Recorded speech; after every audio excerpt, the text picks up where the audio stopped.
Alright, so picture this. It's the year 2100 and driving a car isn't something you can do anymore. Steering wheels and pedals are a thing of the past, yearly traffic deaths are in the single digits, and all cars on the road are completely self-driving. That's Level 5 automation, according to SAE, or the Society of Automotive Engineers. Level 5 automation means that no input is required from the driver, and the vehicle can go anywhere in any condition, within reason, of course. Autonomous cars aren't magic, they can't fly or go underwater. Level 5 is the highest level of automation classified by SAE, and is usually what people picture when they think of self-driving cars. Sounds great, right? Well, that's not what we're going to talk about today.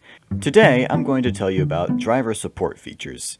I know that doesn't sound as cool or exciting as the self-driving cars of the future, but it's important that we start off with the basics and work our way up to the fun stuff. First, let's talk about SAE's two main categories of automation.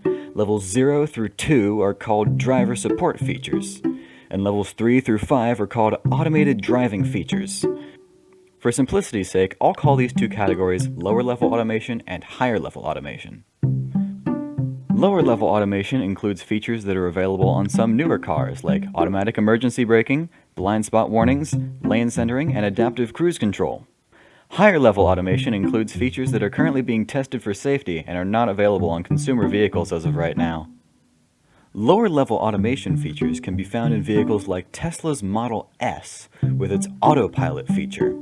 Autopilot combines all the features I mentioned before and allows the driver to relax and let the car accelerate, brake, and steer itself on highways with clear lane markings and a center divider, and with the driver's full attention on the road.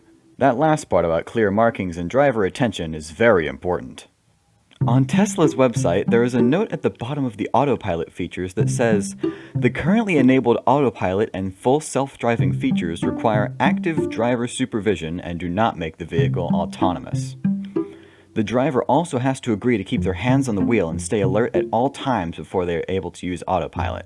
Despite these warnings, there are plenty of videos online of drivers putting entirely too much trust in the Autopilot feature, doing things like sleeping, browsing social media, or reading a book while hurtling down the highway at high speeds. These reckless drivers run the risk of injuring or killing someone every time they take their eyes off the road and hands off the wheel, and these sorts of incidents sadly do happen. There are many stories in the news about drivers getting injured or killed because they weren't paying attention to what their vehicles were doing. Here's a clip from a CBS News story about that exact scenario. You can actually see the steering wheel turning left while the blue autopilot light is on. This video comes after a crash last week in the same location. You heard the YouTuber make mention of it. Tesla confirmed the car was on autopilot mode when it collided with the highway barrier. You can see the vehicle steer towards the crash barrier on its own before the driver takes over and corrects it. Here's another example of what can happen if a driver doesn't pay attention while autopilot is enabled. Driving along here, I'm quite used to this. I'm using the internet, using the display, not watching what's going on, and suddenly I just have a huge crash. Thankfully, that was a test crash at low speeds with a fake car, but had that been a real car, there would have been a major collision. The point of this video isn't to be, "Ooh, autonomous cars bad," because there are many instances of autopilot avoiding an accident while the driver isn't paying attention, and there are also other lower-level autonomous features that actively improve road safety.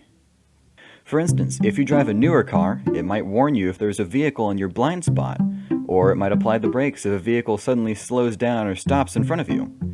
These are both examples of lower-level autonomous features, or, as you might remember, SAE calls them driver support features. The reason they're called driver support is because they're meant to assist in the driving process, not to take over control from the driver.